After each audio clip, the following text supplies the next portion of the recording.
আত্মসহায়ক গোটৰ মহিলাসকললৈ দিবলৈ লৈছো ডাঙৰ আপডেট। যিসকল আত্মসহায়ক গোটৰ মহিলাসকলে যোৱা 17 ছেপ্টেম্বৰ তাৰিখে অমৃত বৃক্ষ আন্দোলন আঁচনিৰ গছ পুলি ৰোপণ কৰিছে, সেইসকল মহিলাই ভিডিঅ'টোত ক্লিক কৰিছে যদি অনুগ্ৰহ কৰি ভিডিঅ'টো স্কিপ নকৰি প্ৰথমৰ পৰা শেষলৈ চাই থাকিব, কিয়নো অসম চৰকাৰৰ ঘোষণা অনুযায়ী ডিচেম্বৰ মাহতে প্ৰদান কৰিব আত্মসহায়ক গোটৰ মহিলাসকলক 10,000 টকা প্ৰদানৰ ফৰ্ম।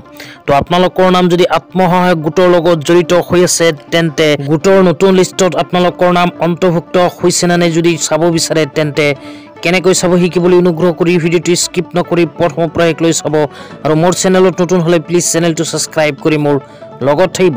তো বলক ভিডিঅ'টো আৰম্ভ কৰি এই বিষয়ত আমি বিস্তাৰিত জানি লওঁ। তো ইয়াৰ কাৰণে নিজৰ মোবাইলৰ ক্ৰোম ব্ৰাউজাৰটো ওপেন কৰিব। ক্ৰোম ব্ৰাউজাৰ ওপেন কৰি সাৰ্চ বাৰত লিখিব nrlm.gov.in লিখি সাৰ্চ কৰি দিলে অফিচিয়েল ৱেবছাইটটো এনেকুৱাকৈ ওপেন হ'ব। ওপেন হোৱাৰ পিছত ওপৰত লেফট সাইডত চাব পাৰিব থ্ৰী লাইন যদি আছে ইয়াতে ক্লিক কৰি দিলে আপোনালোকৰ সন্মুখত এনেকুৱা কেইটামান অপচন আহিব। ইয়াৰ মাজৰ পৰা 3 নম্বৰত লিখা চাব পাৰিব ৰিপৰ্টছ। তো 3 নম্বৰত ৰিপৰ্ট যে লিখা আছে ৰিপৰ্ট অপচনত আপোনালোকৰ ক্লিক কৰি দিব লাগিব। তো ক্লিক কৰাৰ পিছত আপোনালোকৰ সন্মুখত এনেকুৱাকৈ আৰু কেইটামান অপচন আহিব। ইয়াতে প্ৰথমে লিখা চাব পাৰিব এনালিটিক্স ৰিপৰ্টছ। তো এনালিটিক ৰিপৰ্ট যে লিখা আছে এইটো অপচনত আপোনালোকে ক্লিক কৰি দিব। এইটো অপচন যেতিয়া ক্লিক কৰিব আপোনালোকক দেখুৱাইছো আপোনালোকৰ সন্মুখত এনেকুৱা ইন্টাৰফেস আহিব।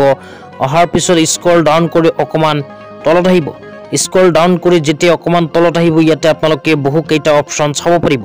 ইয়াৰ মাজৰ পৰা আপোনালোকে ৰাইট সাইডত 3 নম্বৰত লিখা চাব পাৰিব সেলফ হেল্প গ্ৰুপ SHGS।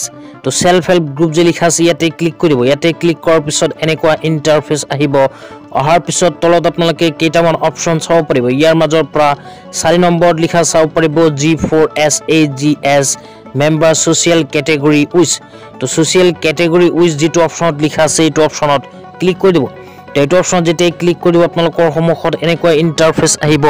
অহাৰ পিছত স্ক্ৰল ডাউন কৰি অকমান তলত আহিব লাগিব।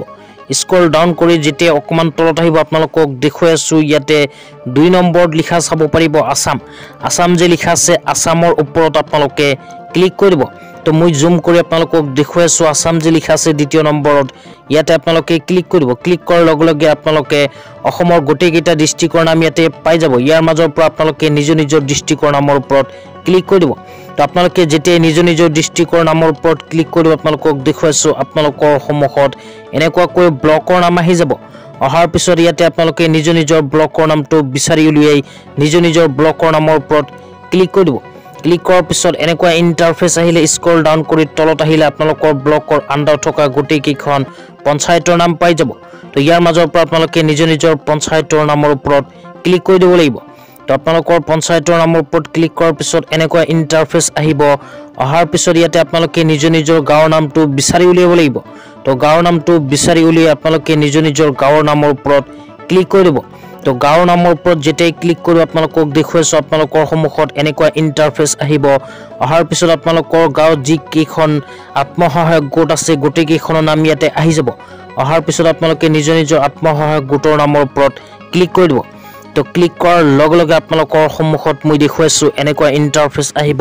অহাৰ পিছত স্ক্ৰল ডাউন কৰি অকমান তলত আহিব লাগিব। স্ক্ৰল ডাউন কৰি অকমান তলত আহিলে আপোনালোকৰ আত্মসহায়ক গোটৰ সমস্তখিনি ইনফৰমেশ্যন ইয়াতে চাব পাৰিব।